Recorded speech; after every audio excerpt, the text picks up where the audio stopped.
고린도후서 1장 1절에서 11절까지 말씀, 제가 가지고 있는 성경, 신약 성경 285쪽 또는 286쪽에 기록되어 있겠습니다.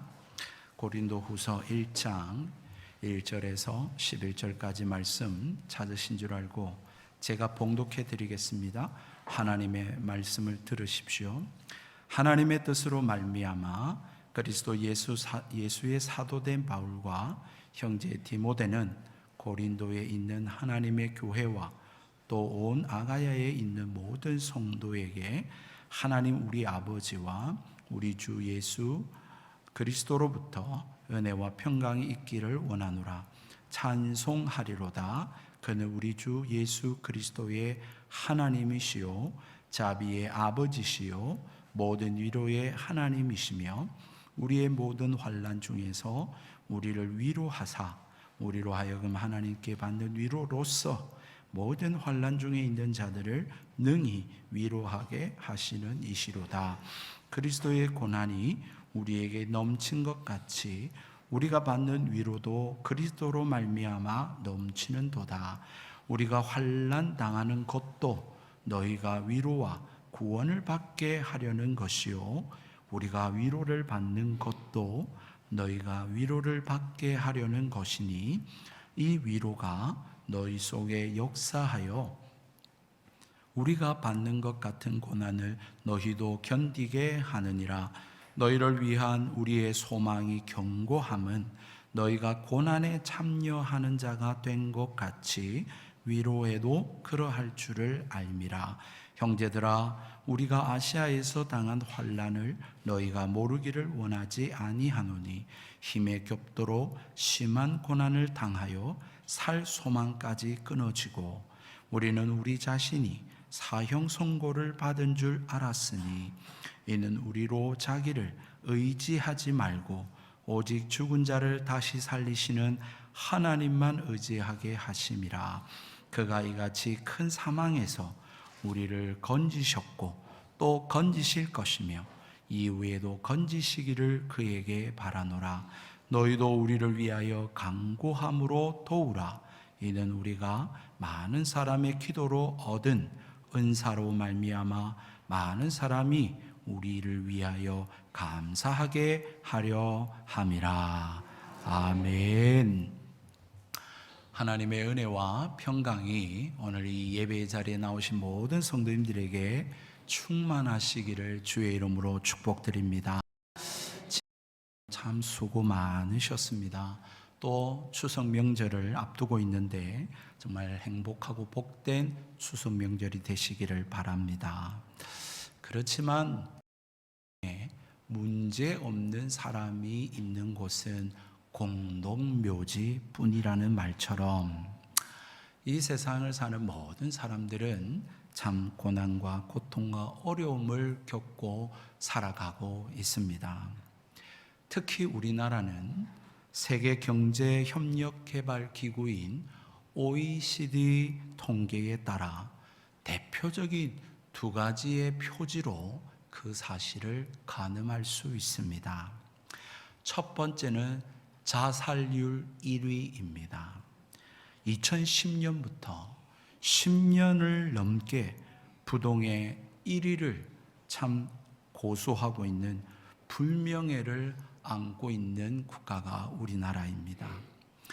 2020년 한 해만 자살로 사망한 수가 1만 3,195명이라고 합니다. 1만 3,195명.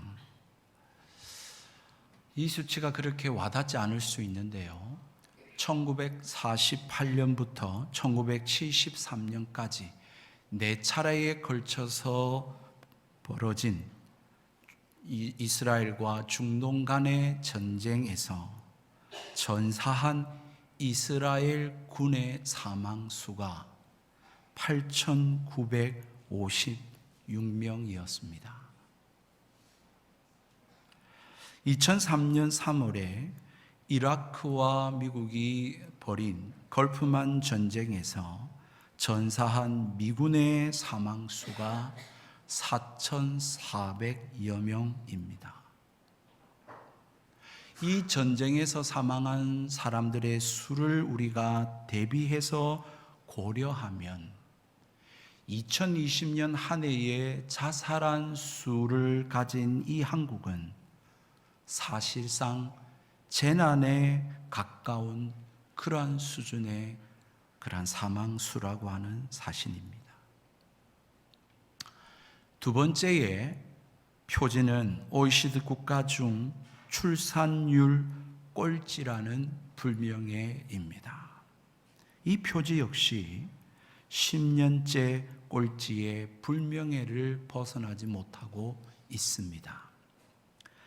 2022년 기준 OECD 평균 1.59명, 이 수의 절반에도 미치지 못하는 0.78명으로 통계청에서 발표했습니다.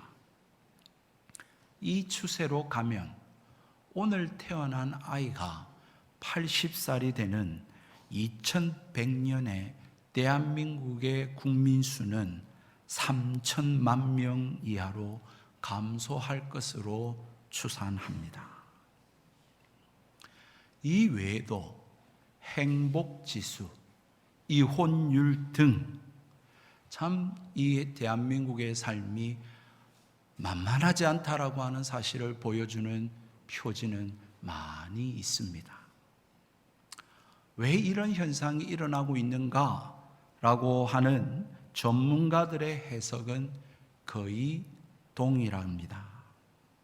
한마디로 이 사회가 살기 힘들다라는 겁니다. 희망을 가지고 살아내기에 버겁다라고 하는 그러한 진단을 내리고 있습니다. 그러니 이런 사회를 살아가는 여러분 얼마나 참 수고가 많고 대단하신지요. 모두가 다 행복하고 싶습니다. 고난과 어려움을 원하고 좋아하는 사람은 이 세상에 아무도 없습니다. 참 그런데 아이러니하게도 고난과 이 어려움을 피할 수 있는 사람, 이것을 겪지 않고 살아가는 사람 또한 아무도 없습니다. 고난과 고통, 그리고 낙심과 절망이라고 하는 이 문제는 사람을 차별하지 않고 누구에게나 동일하게 찾아옵니다. 예수님을 믿는 그러한 그리스도인에게도 마찬가지입니다. 평신도나 목회자나 예외가 없습니다. 19세기 설교의 황태자라고 불리는 영국의 찰스 스퍼전이라고 하는 목사님이 설교를 시작하며 이렇게 말씀하셨습니다. 저는 너무나도 지독한 영적 침체 상태로 인해 많은 고통과 두려움을 겪고 있습니다. 여러분 중에는 제가 처한 그러한 극도의 처절함을 겪는 사람이 한 사람도 없기를 소원합니다 라고 하며 설교를 시작하신 적이 있습니다. 오늘 본문에도 위대한 하나님의 사람 사도 바울 역시 자기가 당한 그 고난과 이 어려운 상황을 고린도 교회에 두 번째 편지하면서 이렇게 고백하고 있습니다. 8절과 9절입니다. 형제들아, 우리가 아시아에서 당한 환난을 너희가 모르기를 원하지 아니하노니 힘에 겹도록 심한 고난을 당하여 살 소망까지 끊어지고 우리는 우리 자신이 사형 선고를 받은 줄 알았으니. 참 사도 바울이 당한 그 환난과 고통의 문제가 무엇인지 성경에 구체적으로 명시하고 있지 않기 때문에 그것이 뭔지는 잘 모르지만 그가 당한 일로 인하여 그는 표현하기를 살 소망이 끊어졌다, 자신에게 사망 선고를 받은 줄 알았다 라고 이야기를 하고 있습니다. 우리가 가진 이 성경 이전에 지금 가진 성경은 개역 개정 성경인데요, 이전 성경인 개역 성경에는 뭐라고 좀 더 심층적으로 표현을 했냐면 마음의 사형 선고를 받은 줄 알았다라고 번역을 해놓고 있습니다. 어떤 연유인지 성경은 말하고 있지 않기 때문에 모르지만 우리가 다른 성경을 통하여 사도 바울이 살 소망까지 끊어지고 마음의 사형 선고를 받은 줄 알았던 그 상황이 어떠한지를 우리는 짐작할 수 있습니다. 고린도후서 11장 24절에 27절의 말씀을 한번 찾아보겠습니다. 고린도후서 11장 24절에서 27절에는 그가 이렇게 고백을 하고 있습니다. 유대인에게 40에서 하나 감한매를 5번 맞았으며 3번 태장으로 맞고 1번 돌로 맞고 3번 파선하고 1주야를 깊은 바다에서 지냈으며 여러 번 여행하면서 강의 위험과 강도의 위험과 동족의 위험과 이방인의 위험과 시내의 위험과 광야의 위험과 바다의 위험과 거짓 형제 중의 위험을 당하고 또 수고하며 애쓰고 여러 번 자지 못하고 줄이며 목마르고 여러 번 굶고 춥고 헐벗었노라. 사도 바울이 살 소망까지 끊어지고 마음의 사형 선고를 받은 이 마음의 표현들이 어떤 연유인지는 정확하게는 모르지만 오늘 고린도후서 11장의 이 내용을 통하여 그럴 법도 하다라고 하는 것을 우리는 짐작할 수 있습니다. 이뿐 아닙니다. 12장 7절에 8절에 사울 바울에게 그에게 육체의 가시가 있었음을 고백하고 있습니다. 여러 계시를 받은 것이 지극히 크므로 너무 자만하지 않게 하시려고 내 육체의 가시 곧 사탄의 사자를 주셨으니 이는 나를 쳐서 너무 자만하지 않게 하려 하심이라. 이것이 내게서 떠나가게 하기 위하여 내가 3번 죽게 간구하였더니 라고 말하고 있습니다. 그 육체의 가시가 얼마나 심하고 고통스러웠는지 사탄의 사자를 주셨다 그렇게 고백하고 있고 이것이 떠나가기를 3번이나 간구했는데 하나님께서는 허락하지 아니하시고 그것을 안고 살아가도록 말씀하셨음을 그는 고백하고 있습니다. 학자들은 그가 가진 육체의 가시를 눈병이다 또는 간질이다 등으로 그렇게 추정합니다. 그러나 그 어떤 것이었든 간에 그것을 안고 그는 살아가야만 했다라고 하는 사실입니다. 이외에도 고린도후서뿐만 아니라 갈라디아서와 그가 기록해 놓은 이 신약 성경의 서신서들을 통해 볼 때에 사도 바울은 자기가 세우고 섬기는 그 교회들 안에서 어떤 이들을 통하여 사도 바울에게 시기하고 모함하며 그의 사도권을 부정하고 그의 권위에 도전하는 자들이 있었습니다. 여러분, 얼마나 참 힘들고 고달팠을까요? 정말 이러한 성경의 내용을 통해서 사도 바울이 살 소망이 끊어지고 마음의 사망 선고를 받았다, 사형 선고를 받았다고 할 만하지 않습니까? 이러한 것들을 볼 때에 삶은 크고 작은 일들의 연속이다라고 하는 것을 우리는 알 수 있습니다. 그런데 사람들은 이런 삶의 문제들이 크고 작은 것들이 찾아올 때에 그것들을 아프게 생각하고 고통으로 여기지요. 일반적으로 다 그렇게 생각합니다. 그러나 우리에게 찾아오는 그 고통과 어려움들은 다 무조건 나쁜 것만은 아닙니다. 삶에 문제가 있다라고 하는 것, 또한 아프고 고통을 느낀다라고 하는 것, 그것은 아직 내가 살아있다라고 하는 것을 보여주는 증거입니다. 또한 뿐만 아니라 이 고통과 이 절망의 문제가 차별 없이 찾아오기는 하지만 그렇다고 반드시 모두가 다 똑같은 반응과 똑같은 결과를 낳는 것도 아닙니다.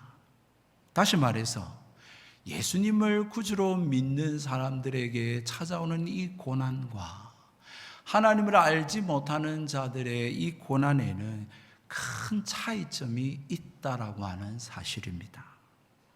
그것은 절망이, 낙심이, 어려움이 찾아오고 안 찾아오고의 문제가 아니라 그 찾아오는 고난에 대한 인식과 그 고난에 대한 근본적인 반응에 있어서 차이가 나타난다라고 하는 것을 말해주고 있습니다. 일반적으로 우리의 삶에 찾아오는 큰 시련과 고통, 어려움의 문제에 대해서 나타내 보이는 몇 가지의 유형이 있습니다. 그 중에 첫 번째는 시련과 고통과 어려움이 찾아올 때에 아이고 내 팔자가 그렇지 라고 팔자로 생각하고 또는 운명과 숙명으로 받아들이는 사람들의 태도입니다. 이런 사람들은 자기에게 크고 작은 문제에 대해서 자신의 팔자로 여기고 바꿀 수 없고 변할 수 없는 그런 숙명과 운명 같은 것으로 받아들이기 때문에 의지를 들여서 극복하고 그렇게 한 번 더 힘내어 살아보려고 하는 그러한 의지를 포기하고 내려놓고 삽니다. 이런 사람들은 대부분 세워라 내워라 하면서 그냥 주어지는 대로 닥치는 대로 육신의 정욕과 안목의 정욕과 이생의 자랑을 쫓아서 그냥 그렇게 살아가는 거죠. 왜냐하면 팔자를 바꿀 수 없기 때문입니다. 찾아온 운명과 숙명을 바꿀 수 없다고 생각하기 때문에 그렇게 삽니다. 참 절망스럽죠. 또한 두 번째의 반응은 이와는 정반대로 이 다가오는 고통과 이 시련의 문제를 긍정적으로 받아들이고 그래 아픈 만큼 성숙하는 거야. 안 좋은 일이 있으니까 또 좋은 일이 있겠지 라고 하면서 살아가는 사람들입니다. 이런 사람들은 자기 스스로 자기의 힘으로 극복할 수 있다고 생각합니다. 아니 이겨내야만 하는 것이 인생이라고 생각하고 적극적으로 살아갑니다. 어떤 면에서는 참 좋아 보입니다. 대단해 보입니다. 그런데 한편으로 안쓰럽기 짝이 없는 것은 왜일까요? 인간의 의지와 능력, 무한한 가능성을 가지고 그 힘과 능력으로 무엇인가 다 해결해 볼 수 있는 것처럼 생각하고 하지만 한 치 앞도 내다보지 못하는 것이 인생이며 우리에게는 도무지 이해할 수 없고 또한 어떻게 해결할 수 없는 불가해하고 불가능한 일들을 그런 상황들을 우리는 너무 많이 맞이하고 맞닥뜨린다라고 하는 사실입니다. 그러면 예수님을 구주로 믿는 성도는 어떤 태도와 어떠한 입장과 반응을 보이며 살아야 할까요? 오늘 성경에 사도 바울은 뭐라고 이야기를 하고 있습니까? 9절에 보니 이는 우리로 자기를 의뢰하지 말고 오직 죽은 자를 다시 살리시는 하나님만 의뢰하게 하심이라 고 밝히고 있습니다. 하나님만이 우리의 생사화복과 흥망성쇠와 같은 인간사와 이 세상사를 주관하시고 섭리하시는 분이라고 하는 사실인 것입니다. 그 하나님만이 인간에게 참된 위로와 소망을 주실 수 있다라고 하는 사실입니다. 사도 바울은 이 편지를 시작하면서 먼저 자신이 경험한 하나님이 어떤 분이신지를 그렇게 설명하며 시작합니다. 3절의 말씀에 찬송하리로다. 그는 우리 주 예수 그리스도의 하나님이요 자비의 아버지시요 모든 위로의 하나님이시며 라고 말합니다. 우리 개역 개정 성경에는 우리 주 예수 그리스도의 하나님이라고만 되어 있지만 헬라어 원어 성경에는 하나님 아버지라고 하는 단어까지 포함되어 있습니다. 데오스 파트로스라고 되어 있어요. 그런데 우리 한글 성경은 뒤에 자비 아버지가 나오니까 그냥 그것을 빼버린 것 같아요. 아니요, 그러나 그렇지 않습니다. 사도 바울은 지금 하나님에 대해서 소개하면서 어미로우시고 초월적이시고 절대자이신, 우리가 마음껏 우리의 마음을 토로하며 나아갈 수 없는 그런 어려운 하나님으로 인식하지 않고 우리에게 소개하기를 마치 자식을 품에 안으시고 위로하시고 눈물 닦아주시는 그러한 인자하고 너그러운 아버지로서 그는 인식하며 우리에게 소개하고 싶어 했다라고 하는 사실인 것입니다. 하나님 우리의 아버지시라는 거예요. 그래서 그분만이 우리를 위로해 주실 수 있고 우리의 소망이 되실 수 있다라고 그는 우리에게 증거하고 있는 것입니다. 여러분 1절로부터 7절만 봐도 여러분 위로라고 하는 단어가 10번이나 사용되고 있습니다. 그냥 위로라고 하니까 여러분 그렇게 마음에 와닿지 않는데 사실 이 위로라고 하는 이 헬라 단어는 굉장히 더 친밀합니다. 이 위로라고 하는 헬라어 단어 파라클레이시스라고 하는 단어는 파라, 옆에서 클레이시스, 돕다라고 하는 뜻입니다. 파라클레이시스라고 하는 것은 옆에서 돕고 옆에서 말해주고 옆에서 함께하다라고 하는 뜻을 담고 있는 단어입니다. 여러분 우리가 잘 알고 있는 성령님의 또 다른 이름 요한복음 8장에 기록된 보혜사라고 하는 이름이 파라클레이토스라고 하는 단어입니다. 성령님이 우리의 옆에서 함께 하시고 도우시고 말씀해 주시는 분이라고 하는 것을 담고 있는 표현입니다. 헬라어만이 아니라 영어로도 그 의미가 굉장히 강조되어져 있습니다. 위로라고 하는 영어 단어 comfort에도 come이라고 하는 이 강조 단어 함께, together이라고 하는 뜻과 함께 이 라틴어에서 힘, 능력이라고 하는 뜻을 담고 있는 fortis를 합성한 단어가 바로 comfort입니다. 함께 하시면서 도와주시는 그러한 능력의 하나님, 그런 힘을 주시는 하나님이시라고 하는 것을 오늘 성경은 우리에게 잘 가르쳐주고 있는 것이지요. 사도 바울은 그래서 하나님이 모든 위로의 하나님이라고 우리에게 소개하고 있습니다. 우리와 함께 하시며 든든한 힘이 되어주시는 분이라고 말합니다. 모든 것이 합력하여 선을 이루시는 하나님이심을 우리는 믿는 것입니다. 그래서 하나님의 도우심과 은혜를 바라보고 말씀대로 기도하면서 이 땅에 당하는 모든 크고 작은 어려움들을 견뎌내고 이겨내며 믿음으로 살아갈 수 있는 것이지요. 세상 사람들, 어떤 사람들은 이것을 단순하게 여겨서 그거 당신의 신념 아니냐고, 자기의 체면 아니냐고, 그것을 신앙의 힘이라고 말한다라고 이야기를 합니다. 아니요, 그렇지 않습니다. 이 위로의 하나님은 역사입니다. 그리고 실제입니다. 왜냐하면 이 하나님을 위로의 하나님, 우리의 힘이요, 우리의 반석이요, 우리의 피난처요, 우리의 요새라고 말한 구약의 성경의 하나님의 사람들과 신약의 이 믿음으로 승리한 이 믿음의 선진들이 다 그와 같이 증언하고 있기 때문에 그렇습니다. 그들은 그냥 자기 체면에 의해서, 신념에 의해서 막연하고 추상적인 개념으로서 그렇게 하나님 우리에게 소개한 것이 아니라 각 자신의 삶 속에 체득되어지고 경험되어지고 그렇게 만난 하나님을 오늘 우리에게 증거하고 있다라고 하는 사실인 것입니다. 그들은 그들의 삶 가운데, 전쟁 가운데, 환난 가운데, 옥에 갇혔어도 그들은 하나님을 찬송했습니다. 기뻐했습니다.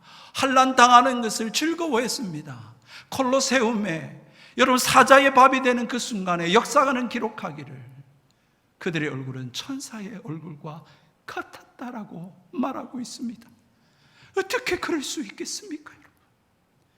하나님이 그들의 위로가 되어 주셨기에, 하나님이 그들의 소망이 되시고 아버지가 되셨기에, 그들은 이 땅의 삶이 전부가 아님을 알았기에 그들은 그 순간에도 기뻐하고 감사하고 찬송하며 천사의 얼굴로 승리할 수 있었다라고 하는 사실입니다. 그러므로 그들이 전한, 그들이 경험한 하나님이 사실이요 역사일진데, 여러분 오늘도 우리에게 하나님이 위로가 되시고 소망이 되시고 힘과 반석이 되어 주시지 않으시겠습니까? 그 하나님이 여러분의 하나님 되기를 원하고 그 하나님 만나게 되시는 인생 되기를 주님의 이름으로 축복합니다. 그러면 어떻게 그 하나님을 경험할 수 있을까요? 사도 바울은 우리에게 한 가지를 권면하는데, 그것이 9절 말씀에 자신을 의뢰하지 말고 자기를 의지하지 말고 그렇게 우리에게 전하고 있습니다. 자신이 사형 선고를 받은 줄 알았다라고 하는 말이 무엇이겠습니까? 야, 이제 꼼짝없이 죽었구나 라고 하는 상황을 말하는 것 아니겠습니까?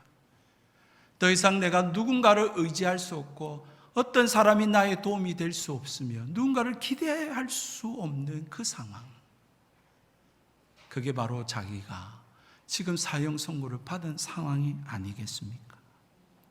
그럴 때 도와주실 수 있는 분은, 그때에 나를 살릴 수 있는 분은 오직 하나님밖에 없다라고 하는 사실입니다. 그런데도 사람들은 참 이상합니다.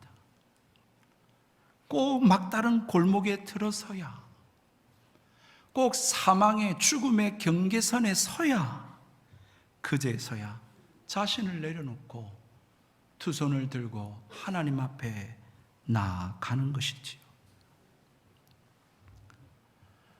프랑스가 제1차 세계대전을 겪고 난 이후에 그 경험을 바탕으로 프랑스 국경선을 따라서 독일 전차들이 군대를 쳐들어올 수 없도록 방어할 요새를 건축하게 되어졌습니다. 그게 필요하다고 생각이 되어졌어요. 그래서 그것을 제안한 당시 프랑스 국방부 장관이었던 앙드레 마지노라고 하는 장군의 이름을 따서 그 방어선을 마지노 요새라고 불렀습니다. 사람들은 마지노 요새를 믿었습니다. 너무 튼튼하게 지었기 때문에 난공불락의 성이라고 여겼습니다. 그래서 이 요새선만 있으면 어떤 적도, 독일 군뿐만 아니라 어떤 적도 막을 수 있다고 자신했습니다. 그러나 그러는 사이에 독일군은 제2차 세계대전 당시 마지노 요새를 우회하여 프랑스 북쪽인 벨기에로 침공했고, 벨기에를 통해서 프랑스로 침공하게 되어졌다라고 하는 것입니다. 무용지물이 되어버린 거예요. 엄청난 기술과 수많은 자금과 수많은 인력을 통하여 만든 최고의 요새라고 생각했는데 그것이 아무 쓸모없는 무용지물이 되어버렸다라는 것입니다. 그래서 우리는 더 이상 허용할 수 없는 한계, 끝까지 믿고 그렇게 의지했던 최후의 선이 무너질 때에 그래서 우리는 마지노선이라고 그렇게 부릅니다. 그런데 여러분, 지금도 사람들은 인생의 마지노선이 무너져야 그렇게 하나님 앞에 항복하고 두 손 들고 나오는 것을 보게 됩니다. 사랑하는 성도 여러분, 혹시 여러분들이 지금 가지고 있는 마지노선은 무엇입니까? 지금까지 열심히 쌓아놓고 안전할 것이라고 믿고 있는 구석은 무엇입니까? 마지막까지 왜 그건 놓지 못하시고 왜 하나님 앞에 두 손 들고 엎드려 나오지 못하고 그렇게 만드는 것이 무엇입니까? 여러분, 신앙이라고 하는 것은 자기가 신뢰하는 것, 자기 자신을 내어버리는 것이 신앙입니다. 신앙, 그 말, 단어 그 자체가 바로 믿음이라는 뜻입니다. 믿음은 오직 하나님의 은혜와 하나님의 능력과 하나님의 다스림을 믿고 의지하는 것을 말하는 믿음. 그러면 어떻게 자기 자신을 버릴 수 있습니까? 우리는 자아를 가지고 있는데 어떻게 내 자신을 버릴 수 있을까요? 그 참 어려운 일이죠. 그래서 그 어려운 일을 가능케 하는 것이 바로 환난이요 고난이라고 하는 사실입니다.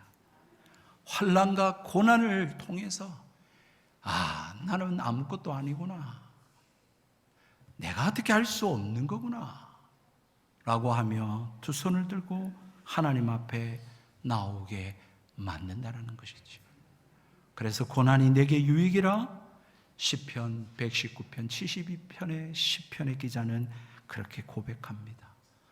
또한 독일의 종교개혁자 멜랑히톤도 역시 환난과 공고가 나를 골방으로 몰아넣기도 기도하게 하고 그 기도는 환난과 공고를 몰아낸다 라고 말하곤 했습니다. 사랑하는 성도 여러분, 죽은 자를 살리시는 하나님을 더욱 사랑하며 의지하고 가까이 하며 살아가시기를 주의 이름으로 축복합니다. 어떤 순간에도 하나님 붙드시고 믿고 의지하며 살아가시기를 바랍니다. 하나님만이 우리의 참된 위로와 소망을 가져다 주시는 분이기 때문에 그렇습니다. 사도 바울이 고백한 것처럼 우리 주 예수 그리스도의 아버지 하나님, 자비의 아버지를 모든 위로의 하나님이라고 고백했습니다. 뿐만 아니라 우리의 모든 환난 중에서 우리를 위로하신다고 말씀합니다. 모든 것이에요. 그 가운데 우리에게 위로를 주시고 좋은 것을 주시는 분은 하나님밖에 없다라고 하는 사실입니다. 하나님만 의뢰하십시오. 예수 믿으십시오. 조상들을 사망에서 환난에서 건지신 것처럼 예수 의지하고 하나님만 바라는 자들을 환난과 공고에서 동일하게 건지시는 하나님이심을 여러분 경험할 수 있게 되기를 주의 이름으로 축복드립니다. 한 가지만 더 생각하십시다. 우리가 하나님만 바라보고 의지한다고 말할 때 여러분 그것이 사람의 도움을 전혀 받지 않는다라고 하는 뜻일까요? 그렇지 않습니다. 우리가 하나님을 의지하고 그분의 도움을 받을 때에 하나님은 하나님의 사람들을 통하여 도우시고 역사하신다라고 하는 사실입니다. 하나님은 하나님의 사람을 통해서 하나님의 축복의 통로로 도구로 사용하시고 그래서 그들을 하나님의 손과 하나님의 발이 되게 하신다라고 하는 사실입니다. 여러분 4절의 말씀해 보십시오. 우리의 모든 환난 중에서 우리를 위로하사 우리로 하여금 하나님께 받은 위로로서 모든 환난 중에 있는 자들을 능히 위로하게 하시는 이시로다. 6절의 말씀해 보십시오. 우리가 환난을 당하는 것도 너희가 위로와 구원을 받게 하려는 것이요 우리가 위로를 받는 것도 너희가 위로를 받게 하려는 것이니 이 위로가 너희 속에 역사하여 우리가 받는 것 같은 고난을 너희도 견디게 하느니라. 여러분, 위로를 만드신 분이 하나님이십니다. 위로는 원래 하나님의 속성입니다. 그런데 하나님께서 그 위로를 만드실 뿐만 아니라 인간에게 그 위로를 가져다 주신 것입니다. 그 하나님의 위로와 긍휼과 자비의 속성을 우리 인간에게 부여하신 것입니다. 그러므로 이 하나님의 위로를 경험한 사람만이 이 세상에 있는 다른 사람들을 위로할 수 있고 격려할 수 있다라고 하는 말입니다. 히브리서 2장 18절에 이렇게 말씀합니다. 그가 시험을 받아 고난을 당하였은즉 시험 받는 자들을 능히 도우실 수 있느니라. 히브리서 4장 15절에도 말씀합니다. 우리에게 있는 대제사장은 우리의 연약함을 동정하지 못하실 리가 아니요 모든 일에 우리와 똑같이 시험을 받으시니로되 죄는 없으시니라. 참으로 우리를 위로하시기 위해서, 참으로 우리에게 소망을 주시기 위해서 하나님은 직접 인간의 몸을 입고 이 땅에 오셨습니다. 그리고는 우리가 당하는 그 모든 환난과 고난과 고통을 다 겪으셨습니다. 집 없는 서름을 하십니다. 주님은 헐벗으셨습니다. 배고프셨습니다. 목말라 하셨습니다. 십자가에 채찍 맞고 침뱉음 당하고 벌거벗김 당하고 욕을 얻어먹으며 누명을 당하고 십자가에 못 박혀 죽으셨습니다. 그러므로 여러분, 집 없는 분들 위로받으시기를 축복합니다. 하나님이 누구보다도 잘 아십니다. 여러분들이 당하는 질병이 있으십니까? 주님께서도 그 고통이 어떠한 것인지를 알고 계신다라는 것입니다. 그렇기 때문에 예수님을 의지하고 예수님 이름 부를 때에 주님이 위로하실 수 있고 주님이 힘이 되어 줄 수 있다라고 하는 사실입니다. 그야말로 이 세상에 위로와 상담의 대가가 있다면 그분은 바로 예수 그리스도밖에 없으십니다. 사도 바울 역시 그 사실을 알기에 그가 당한 고난을 경험해 보니 고린도 교회 성도들이 겪고 있는 아픔과 슬픔, 말 못할 고민들, 그 어려움들을 누구보다도 알고 위로하며 참된 위로자이신 예수 그리스도께로 인도하고 있다라고 하는 사실입니다.